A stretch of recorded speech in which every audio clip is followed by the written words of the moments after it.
Pakistan versus Bangladesh. What a match did we witness in Rawalpindi. Bangladesh won a historic game. This was their first ever test match victory over Pakistan. And what a fantastic way for them to do it. Now, before I get into more analysis on this, I just really want to question what did Pakistan do on the last day? The pitch was flat still. There was not many demons there. It was just good line lengths from the Bangladesh bowlers, and they made sure that they kept things tight. But the one big doubt which comes in my mind, I'm sure it would have rung in yours as well if you have watched the game, is did Pakistan go for a win or did they want to go for a draw? Because at both the points, if you see, it was totally different circumstances. You see, the first 1 hour of the first session on day 5, they were looking to block. They were looking as if, okay, anyways, we knew at day 4 end it's going to be a dull draw. Pakistan were absolutely happy to go for that, get probably 4 World Test Championship points with their name. But not to be. Then in the second 1 hour, they thought of maybe attacking, trying to push the game forward, and instead of 4, try to get all the 12 available World Test Championship points. So in that process, they lost a lot of wickets. So one thing which I am still in doubt after 2 days of the match getting over is what were they actually trying to do? Were they actually confused as to what they should approach or what is the right approach to the game? Because if you wanted to go for a win, you had your top order batters to do that. Like Abdullah Shafi got out hitting, probably Babar Azam could have been a bit more proactive, Shan Masood on top could have been a bit more proactive. But after you lose 3-4 wickets, you want to try to be attacking and try to take the game forward, didn't make much of a sense. So I think that's one area they need to work on heading into the second test, which is again Rawalpindi in a couple of days' time. So have clear mindset. They're a fantastic team. Take nothing away from that. They have really class bowlers: Shaheen Shah Afridi, Naseem Shah. There are Salman Ali Agha who can contribute with the spinners. They have batters like Babar Azam, then Shan Masood, the captain himself, then Mohammad Rizwan, who has been fantastic. So they have the talent. They have everything they need to win matches. I think they just need to have a bit of a clear mindset and work as a group, work as a team and unity. Like as you all know how Pakistan team are, they're unpredictable nature, and I think that can again put them back into force. Now let's go a bit into deep about what happened in this game exactly. So Pakistan batted first. It was a brave call. They scored a 448 for 6 and they declared they were 16 for 3. So we thought, okay, maybe this is going to be a green pitch where the ball will swing a bit. But not to be. After 16 for 3, Rizwan and Saad Shakil made a mammoth thing around 200 runs partnership and just took the game away from Bangladesh on day 1 and even day 2 eventually as the game went forward. It was a fantastic stabilizing knock from Rizwan and Shakil. We all know how Saad Shakil has been really impressive for Pakistan in the test format. He just keeps on delivering. Like, of course, second innings he tried to be proactive, which I really don't know what he did. But yeah, he's known as a rock of Pakistan in the middle order, Saad Shakil, in the test match. And Mohammad Rizwan. I don't think that guy needs to be told anything else. The ODI format, T20 format, test format, you name it. He's always been that rock, the wall of Pakistan cricket in the modern times. He just stands there. Wickets might fall, but he keeps one end tightened up and he ensures he takes the scoreboard moving. 171 not out in a first innings score by Mohammad Rizwan is absolutely fantastic. The way he batted, he changed his tempo, he was a bit defensive in the start. Then he likes to be busy, so he was taking the quick singles and a quick doubles eventually and getting the runs. It was really fantastic to see how he went about his own business with Saad Shakil, who was a bit more defensive throughout the course of his innings. So that was the main reason, and it was a very brave call from Shan Masood on day 2 to declare with just 448 and 6 wickets down. They had Salman Ali Agha and also this Mohammad Rizwan out there. Shaheen played a quick few runs in the first innings.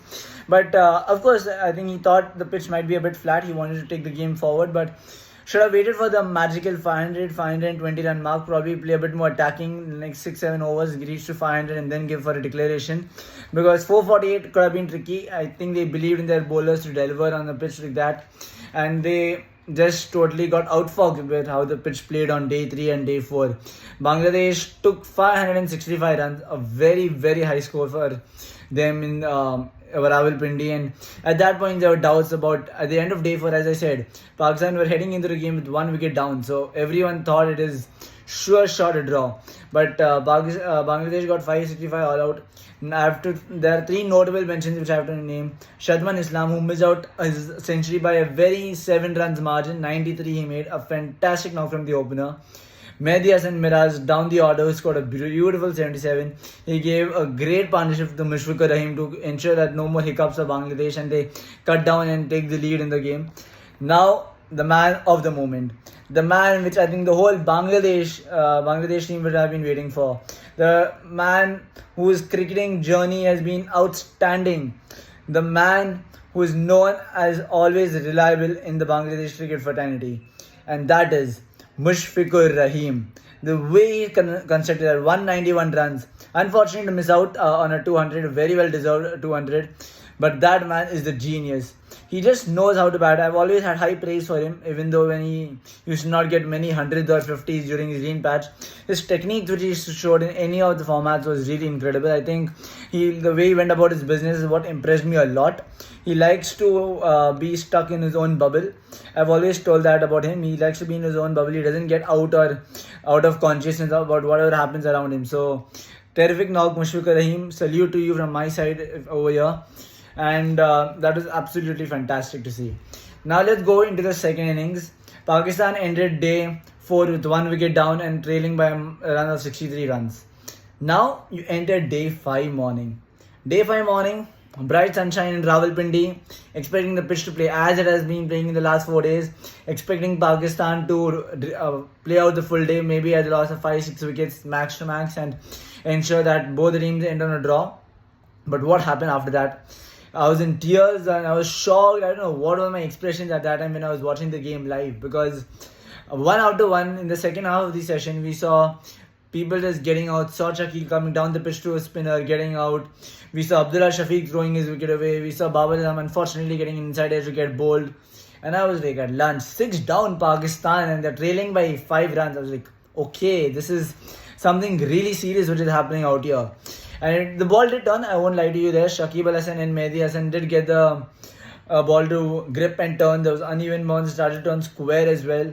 So really kudos to Shakib and Mehdi Hasan, the way they bowled and made sure that they got Pakistan batters in a web, as I should say. So that was really fascinating to see. But I think Pakistan could have applied themselves a bit better there. They could have handled the pressure well. They could have probably gone a bit defensive. Unfortunately, Rizwan was the one who was left stranded. He scored a great knock of 51 under pressure. We all expected him. Actually had a good support from Quram Shahzad for a long time till he got bowled himself by playing a sweep. That was sad. I think he should have been a bit more match awareness. It's easier to talk. I agree to that from where I am right now. But being in his physical position, he did want runs as well, because anytime it was possible for anyone to get out. So he wanted to ensure that he takes the score forward. Didn't happen to be. He got out unlucky. Bangladesh was set a target of 30 runs if I'm not wrong, and they chased it down without any loss. So at the end it was an easy win. They still had over a session left. They didn't even have taken tea by the time Bangladesh had won. So it was a very quick ending on day 5. And that's why I say cricket is a funny game, people. Cricket is a really, really funny game. You don't know what happens when. If you see my Instagram stories as well, on the end of day 4, I said, this match is heading towards a dull draw, but you never know for a miracle to happen. Because cricket is all about miracles, and so is life. You just keep on believing, you keep on delivering what you think you can, and it just keeps happening. So, really great to see a result there. Unfortunately for Pakistan, they have lost 12 World Test Championship points, and I've heard yesterday from the news that they've also been docked 6 World Test Championship points for the slow over rate in Rawalpindi. So their percentage of points have dropped to 22.2, but Bangladesh have moved up the ladder considering their win over Pakistan. I'll make a video on this hopefully very soon, that about the World Test Championship combinations, about what each team needs to ensure that they can qualify.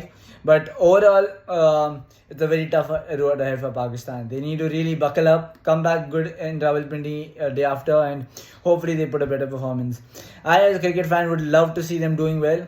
They've had a couple of quite tough months, not going to lie to you, from where Pakistan cricket standards was.